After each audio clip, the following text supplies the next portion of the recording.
saya hormati Bapak Presiden Republik Indonesia, Bapak Insinyur Joko Widodo.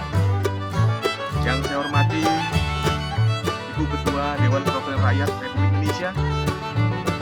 Yang saya hormati pimpinan dan anggota Komisi 11 DPR RI yang berbahagia.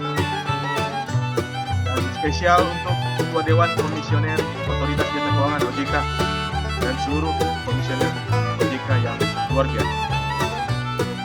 Assalamualaikum warahmatullahi wabarakatuh. Shalom, Om Swastiastu, Namo Buddhaya, Wedongkia. Izinkan saya Haryara Huta Barat sebagai advokat, anggota dari Himpunan Advokat Indonesia, dengan hati bersih dan tulus ingin membantu menjembatani, mengkomunikasikan aspirasi arus bawah dalam perspektif hukum dan sosial.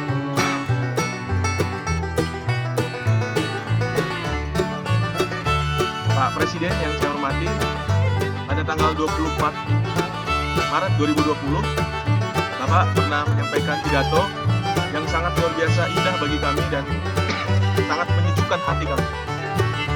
Kurang lebih isinya begini, Pak, bahwa Bapak Presiden akan memberikan kelonggaran, memberikan relaksasi kredit bagi usaha mikro, usaha kecil untuk nilai kredit di bawah 10 miliar. Baik ini kredit yang diberikan oleh perbankan maupun industri kegiatan keuangan non-bank. Akan diberikan penundaan cicilan sampai 1 tahun. Dan penundaan bunga. Saya ulangi, akan diberikan penundaan cicilan sampai 1 tahun dan penundaan bunga. Ya, berhubung Pak Jokowi orangnya merakyat, mendengar aspirasi, keluhan dari tukang ojek, supir taksi juga sampai ke Bapak. Kemudian mereka juga usahanya memang dari situ, Pak, dari motor, ojek motor, kemudian taksi, ya, makanya mereka kredit mobil, dan saudara-saudara kita nelayan yang sedang kredit kapal. Jadi akan ada penundaan kurang lebih 1 tahun. Pak Presiden, setelah pidato Bapak, kami bangga sama Bapak. Bapak langsung merespon cepat. Walaupun kami paham OJK, Otoritas Jasa Keuangan, adalah kedudukannya independen, dia tidak bisa diintervensi. Akan tetapi sebagai Presiden, Bapak punya wibawa dan martabat yang luar biasa, sehingga kemudian ada terbit Peraturan Otoritas Jasa Keuangan nomor 11 garing POJK.03/2020 tentang stimulus dampak COVID-19. Pak Presiden, tentu POJK ini isinya sangat baik. Dampak COVID-19 dari sisi ekonomi dan keseharian masing-masing. Namun, yang langsung saya garis bawahi agar menjadi poin adalah bahwa di POJK ini secara restrukturisasi kredit atau pembiayaan dilakukan sebagaimana diatur dalam peraturan OJK tadi mengenai penilaian kualitas aset, antara lain dengan cara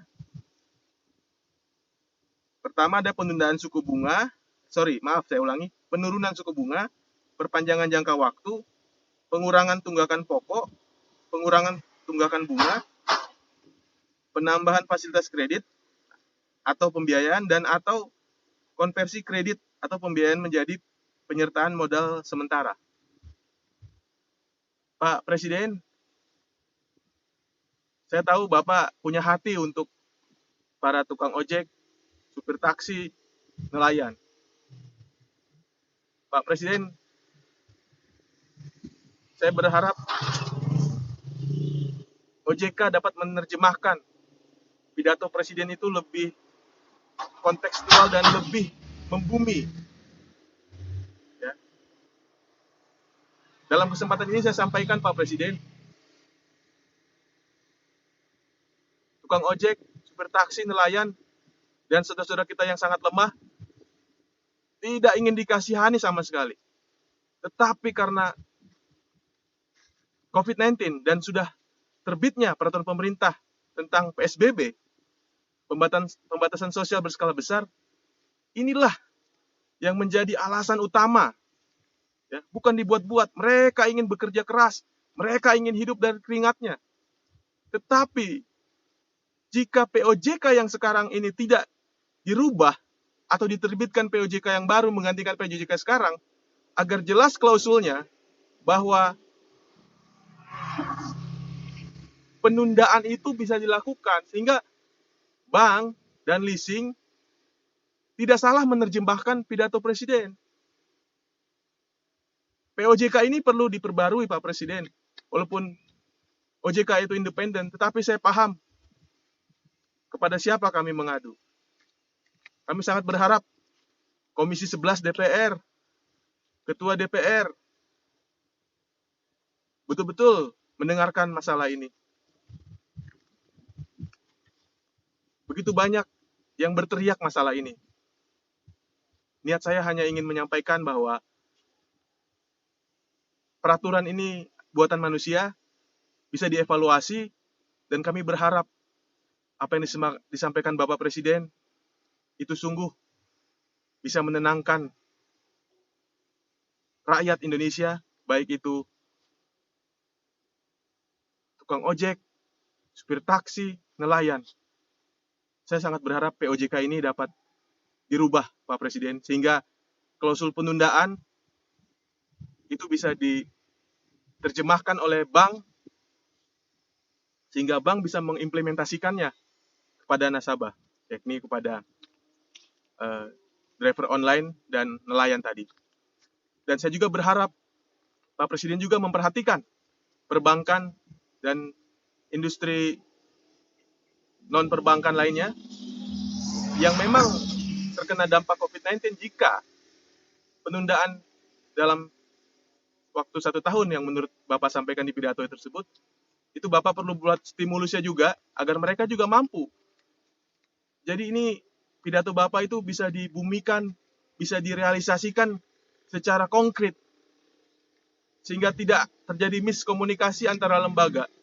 Jangan sampai pidato Pak Presiden yang sangat menyejukkan hati kami diterjemahkan oleh POJK, oleh peraturan OJK, kemudian ada maksud dari Presiden itu yang sangat baik, tetapi peraturan tersebut tidak mendukung sehingga bank dan atau leasing itu tidak dapat melaksanakan sesuai harapannya. Saya berharap Pak Presiden, jikapun tidak 1 tahun, minimal penundaan pembayaran kredit ditunda. Bukan diskon dulu, bukan pengurangan dulu, ditunda dulu. Karena kondisi ekonomi ini betul-betul sangat sulit, mereka betul-betul tidak mampu. Ditunda bukan 1 tahun juga tidak apa-apa Pak Presiden. Ditunda selama PSBB diberlakukan, itu saja Pak Presiden. Saya tidak ada niat apa-apa Pak Presiden. Saya hanya ingin menyuarakan suara mereka agar sampai ke Pak Presiden dan diterjemahkan benar oleh OJK, bank dan leasing juga mempraktekannya sungguh-sungguh sehingga kita bisa melalui COVID-19 ini dengan selamat. Keadilan ada di pundak Pak Presiden. Keadilan ada di pundak para pimpinan dan anggota DPR, khususnya Komisi 11. Dan kehidupan para masyarakat lemah juga hari-hari ini tergantung oleh otoritas jasa keuangan. Buatlah win-win solution. Bantu yang lemah, stimulus juga sistem bagi perbankan dan non-perbankan. Terima kasih. Itu mungkin yang saya sampaikan. Semoga ini menjadi suatu hal yang baik bagi Bapak Presiden dan menjadi presiden yang baik ketika pidato itu bisa diucapkan dan dilaksanakan. Terima kasih. Wassalamualaikum warahmatullahi wabarakatuh. Salam, Om Santi Santi Om, Namo Buddhaya, Wedong Tian. Merdeka!